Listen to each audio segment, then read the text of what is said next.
মেয়েটিকে নিয়ে যাওয়া হচ্ছিল রৌমারী সদর হাসপাতালে। যাওয়ার পথে গাড়ি না পাওয়ায় দেরি হওয়ায় মেয়েটির ডেলিভারি হলো বাঁশের ব্রিজের ওপর মাঝখানে। নিয়ে যেতে যেতে এখানেই হয়ে গেল।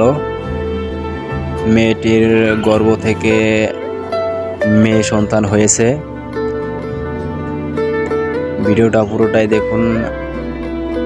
তার সাথে যারা যারা আসছিল তারা তো অবাক যে এখানে হয়ে গেল। সবাই দুঃখজনক বিষয় আছে।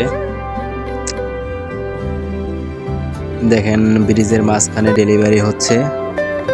আসলে আমাদের রৌমারী, কুড়িগ্রাম জেলার রৌমারীতে কিছু কিছু ব্রিজ আছে, বাঁশের ব্রিজ আছে, সেখানে মানে অনেক মানুষের চলাচলই হয়, কারণ মানে চলাচলই হয়, কিন্তু ব্রিজ মেরামতের কাম হয় না।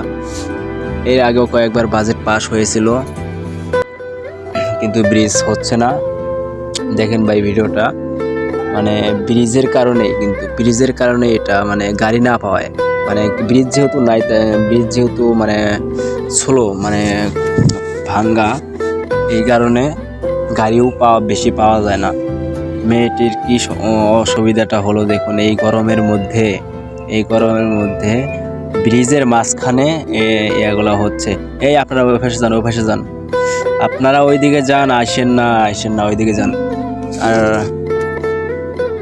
কি দেখেন, আল্লাহ নীলা খেলা। কই কি হচ্ছে, ডেলিভারি হচ্ছে। মেয়েটি এমনিতেই মায়ের মানে মেয়েদের প্রসব বেদনা অনেক বেশি, তারপরে আবার এই গরমের ভিতরে ব্রিজের মাঝখানে দেখেন ভাই, আমার অনেক খারাপ লাগছে। তো মানে কেমন, এই যে কয়েকজনে বাতাস করতেছে, তাদের মানে গর্ভবতী মহিলাটার সাথে যে আসছিল, যারা আসছিল তারা মানে বাতাস করতেছে। দেখেন ভাই, ব্রিজের উপর কি একটা নিরাখেলা আল্লাহর। অনেক দুঃখজনক বিষয়। আমাদের রৌমারীতে অনেক মানে ব্রিজের মেরামত কাজের জন্য অনেক গাড়ি পাওয়া যায় না, মানুষের চলাচলের সমস্যা, রাস্তাঘাটের সমস্যা। মেয়েটির বাড়ি হলো কুড়িগ্রাম জেলার রৌমারী এলাকার সুতিরপাড় নামে এক গ্রামে। মেয়েটির বাবার নাম সাইফুল এবং মেয়েটির নাম হলো শিরিনা। মেয়েটি এখনো সুস্থ আছে। দেখেন বাতাস করতেছে তার প্রতিবেশীরা, দেখেন কিভাবে বাতাস করতেছে। আমার অনেক দুঃখ হয় যে এই ব্রিজটার জন্য আমাদের অনেক অসুবিধা। এই ব্রিজটা যদি ভালো হয় তাহলে আমাদের অনেক সুবিধা হবে, কারণ এই ব্রিজ দিয়ে অনেক মানুষ চলাচল করে, 15-20টা এলাকার মানুষ চলাচল করে। আমাদের ব্রিজের কাজ আমরা মাঝে মাঝে শুনি যে হবে 2 মাস পর হবে, 3 মাস পর হবে, কিন্তু হচ্ছে না। এই ব্রিজটা অনেক দিন যাবত এখানে এরকম আছে।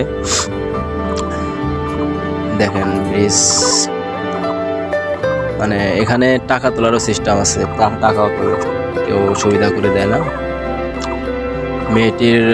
মেয়েটির গর্ভ থেকে একটা মেয়ে সন্তান হয়েছে। মেয়েটি দেখেন, এই যে মেয়ে সন্তানটা অনেক সুন্দর মেয়ে সন্তানটা। দেখেন মা এবং মেয়ে দুটোটাই সুস্থ আছে। তাদের আত্মীয় স্বজন বলতেছে যে গাড়ি নিয়ে আসো, এখন মেয়েটিকে নিয়ে যাবে, কারণ দুই পাশে মানুষের চলাচল বন্ধ হয়ে গেছে। দেখেন এখন মানুষ যাতায়াত করতে পারবে, কিন্তু আমাদের ব্রিজটা চাই। ভালো থাকবেন সবাই। ভিডিওটা দেখে